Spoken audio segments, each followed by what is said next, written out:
Auzubillahiminash-shaytanir-rajim. Bismillahir-rahmanir-rahim. Dear students, Assalamu alaikum. Welcome to Onal Academy with Eddie. Okay आज जिस topic के बारे में हमने पढ़ना है that is XRD x-ray diffraction. इससे पहले हमने पढ़ा एक्सरेज के बारे में कि एक्सरेज क्या होती हैं। तो हमने देखा कि x-rays are the electromagnetic waves. Okay, और हमने ये भी देखा कि इनकी एनर्जी और फ्रिक्वेंसी बहुत ज़्यादा होती है। उसके बाद हमने डायफ्रैक्शन के बारे में पढ़ा कि डायफ्रैक्शन होती क्या है कि bending of waves as the waves pass through some obstacle और थ्रू सम स्लिट। तो उसे हमने डायफ्रैक्शन का नाम दिया। तो फिर हमने ये भी देखा था कि डायफ्रैक्शन होती कैसे और क्यों होती है। आज हम पढ़ेंगे एक्सरे डायफ्रैक्शन के बारे में। इसकी डेफिनेशन पे जाने से पहले हम देखते हैं कि यह है क्या। ओके, इसमें होता क्या है कि सबसे पहले अगर मैं इसका ऑपरेटर्स देखूं तो मेरे पास तीन चीजें हैं main components: x-ray source, sample holder and XRD detector. अब एक्सरे सोर्स क्या है, सबसे पहले तो हम ये देखेंगे। इसमें हमने देखा था कि एक्सरेज को प्रोड्यूस कैसे करते हैं। तो हम ये पढ़ चुके हैं कि हमारे पास कोई ना कोई मेटल होती है जिसको हम हीट अप करते हैं तो वहां से इलेक्ट्रॉन्स निकलते हैं, और फोकस्ड कैथोड के जरिए हम इलेक्ट्रॉन्स को फॉल करवाते हैं एक टारगेट मटेरियल के ऊपर, जो कि टंगस्टन टाइप का होता है, जिसका मेल्टिंग पॉइंट बहुत ज्यादा होना चाहिए। जब इलेक्ट्रॉन बहुत ज्यादा एनर्जी के साथ उस मटेरियल के ऊपर टकराते हैं तो वहां से एक्सरेज निकलती हैं। तो ये हमारा एक्सरे सोर्स है जहां से हमारे पास एक्सरेज आएंगी। उसके बाद हमारे पास सैंपल होता है जिसको हमने डिटरमाइन करना होता है कि उसकी स्ट्रक्चर कैसी है। तो सैंपल होल्डर होता है जो सैंपल को होल्ड करता है। ये एक्सरेज उस सैंपल के ऊपर फॉल करती हैं और फिर वहां से कोलाइड होने के बाद कुछ एक्सरेज जो है वो ट्रांसमिट हो जाएंगी और कुछ एक्सरेज जो है वो रिफ्लेक्ट हो जाएंगी, जिनको हम एक डिटेक्टर के जरिए डिटेक्ट करेंगे। ये जो डिटेक्टर है ये मूवेबल है। डिटेक्टर जो है ये मूवेबल है, ये मूव कर सकता है। तो मूव करके एक्सरेज को डिटेक्ट कर लेगा। ओके, और वहां से हमें ये एंगल 2θ मिल जाएगा। तो एक्सरे डिटेक्टर का काम ये है कि जो एक्सरेज यहाँ से रिफ्लेक्ट होके जा रही हैं उनको डिटेक्ट करना।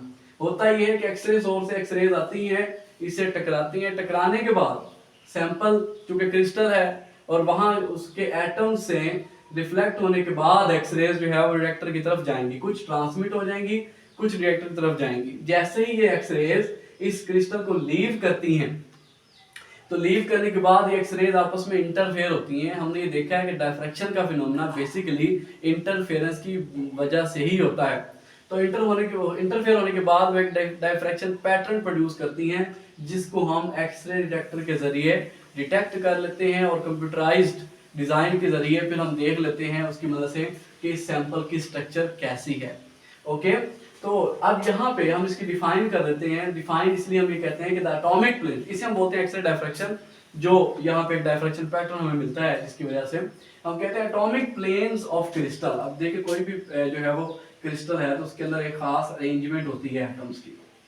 ओके, प्लेन्स होती हैं। ओके, तो हम कहते हैं atomic planes of a crystal, कि क्रिस्टल की जो एटॉमिक प्लेन्स हैं वो cause an incident beam of X rays, वो एक्सरे की जो इंसिडेंट बीम होती है वो वजह बनती है कि वो इंटरफेयर करे एक दूसरे के साथ as they leave the crystal, जैसे ही वो क्रिस्टल को लीव करे। कुछ एक्सरेज जो है मिसाल के तौर पे वो यहाँ से वो यहाँ से टकरा के जा रही हैं, और कुछ एक्सरेज जो है वो इधर से टकरा के जा रही हैं।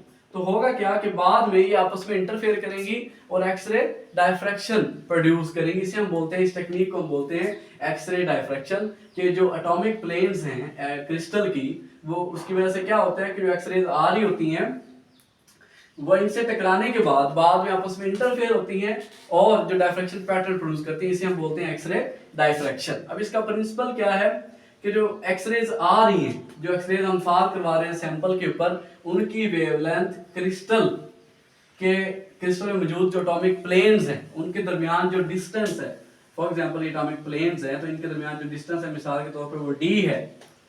तो एक्सरेज की जो वेवलेंथ है it should be comparable with the distance between atomic planes. अगर ऐसा होगा तो फिर एक्सरे डायफ्रैक्शन जो है वो अकर होगी।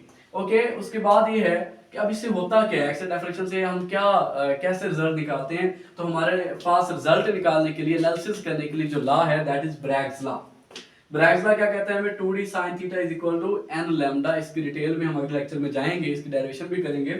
तो इसमें क्या है कि वेवलेंथ हमें पता होती है, जो एक्सरेज आ रही है उनकी वेवलेंथ हमें पता है, ओके, क्योंकि वो हम खुद प्रोड्यूस करवा रहे हैं। इसके अलावा जो अब रह गया एंगल थीटा, यहां से ये जो एंगल बन रहा है ट्रांसमिटेड एक्सरेज का इस रेफरेंस लाइन के साथ, वो थीटा है, और रेफरेंस लाइन का जो एंगल बन रहा है डिटेक्टर के साथ, वो भी थीटा है।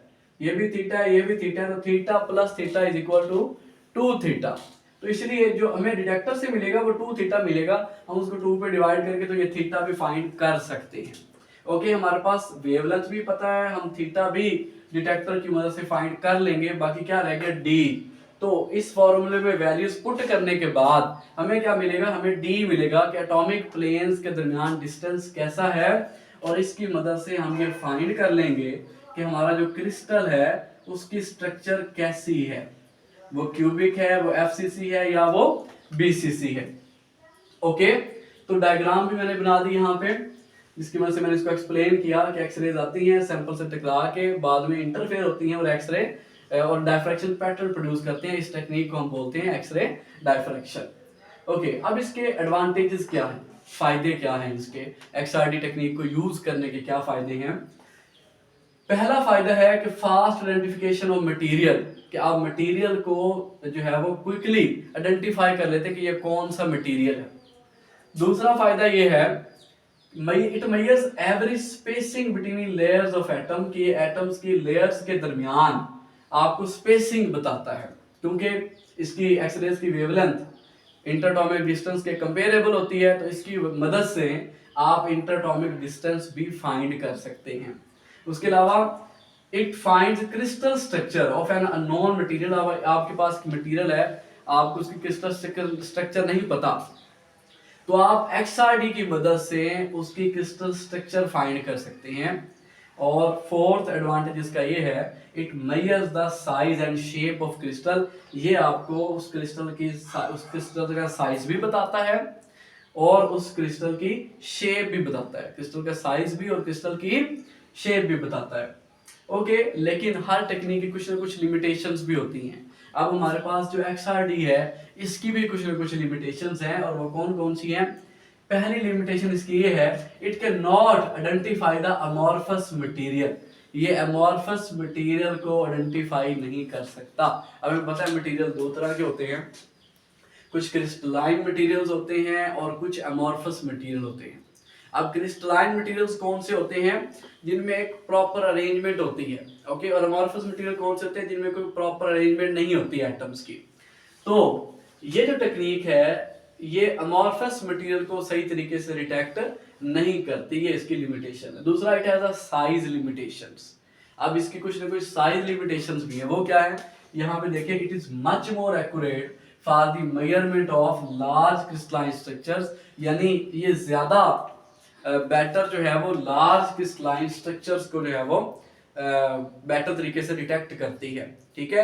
यानी वो क्रिस्टल जिनके एटॉमिक प्लेन्स के दरमियान जो डिस्टेंस है, यानी जिनमें इंटर एटॉमिक डिस्टेंस जो है वो एक्स रेज की वेवलेंथ के कंपेरेबल है, ये उनके लिए ज्यादा जो है वो बेटर है। और अगर स्मॉलेस्ट क्रिस्टल्स हैं, ज्यादा स्मॉल स्ट्रक्चर्स हैं, तो उनके लिए ये टेक्निक जो है वो यूजफुल नहीं है। Okay, this was today's lecture. अब मैं इसको थोड़ा सा जो है वो रिव्यू करता हूँ कि आज हमने पढ़ा क्या। हमने पढ़ा एक्सआरडी के बारे में। सबसे पहले हमने पढ़ा कि एक्सआरडी है क्या, तो मैंने आपको बताया कि एक्सरेज सोर्स से पैदा होती हैं। जो 2 लेक्चर पहले हमने पढ़ा है कि एक्सरेज जो है वो कैसे प्रोड्यूस होती हैं, कि एक हमारे पास मटेरियल होता है, जब कोई मेटल होती है, जब इसको हम हीट अप करते हैं तो वहां से इलेक्ट्रॉन्स निकलते हैं। फोकसिंग कैथोड के जरिए उन इलेक्ट्रॉन्स को हम फोकस करते हैं टारगेट के ऊपर। जैसे ही वो उस टारगेट के ऊपर फॉल करते हैं तो वहां से एक्सरेज पैदा होती हैं। और हमने ये भी देखा कि वो जो टारगेट मटेरियल है उसका मेल्टिंग पॉइंट बहुत ज्यादा होना चाहिए, सो दैट कि हम लंबे अरसे तक वहां से एक्सरेज को प्रोड्यूस करवा सके। ओके, बहरहाल वहां से जब एक्सरेज आएंगी तो फिर वो फॉल होंगी सैंपल के ऊपर। सैंपल से टकराने के बाद, रिफ्लेक्ट होने के बाद, वो जो एक्सरेज होंगी वो आपस में इंटरफेयर होंगी। तो या तो कंस्ट्रक्टिव इंटरफेरेंस होगी या डिस्ट्रक्टिव इंटरफेरेंस, और उस इंटरफेरेंस की वजह से एक डायफ्रैक्शन पैटर्न प्रोड्यूस होगा जिसको हम एक्सरे डिटेक्टर के जरिए डिटेक्ट कर लेंगे। ओके, उसका फायदा क्या होगा कि हमें वेवलेंथ एक्सरेज की पता है, हमें एंगल भी यहाँ से मिल जाएगा जिसको मैंने एक्सप्लेन किया। तो हम इन दोनों की वैल्यूज पुट करने के बाद यहाँ से डी निकाल सकते हैं, यानी इंटरएटॉमिक डिस्टेंस निकालेंगे और फिर हम क्रिस्टलाइन स्ट्रक्चर को भी डिटेक्ट कर लेंगे, उसको भी ट्रेस कर लेंगे। ठीक है, इसके ऑपरेटर्स में मेन 3 चीजें हैं, x-ray source, sample holder and x-ray detector. Okay, अब इसके एडवांटेज और फिर हमने इसकी कुछ लिमिटेशंस देखी। आई होप आपको समझ आ गई होगी। Please subscribe and share online academy with Eddie. Thank you, अल्लाह हाफिज।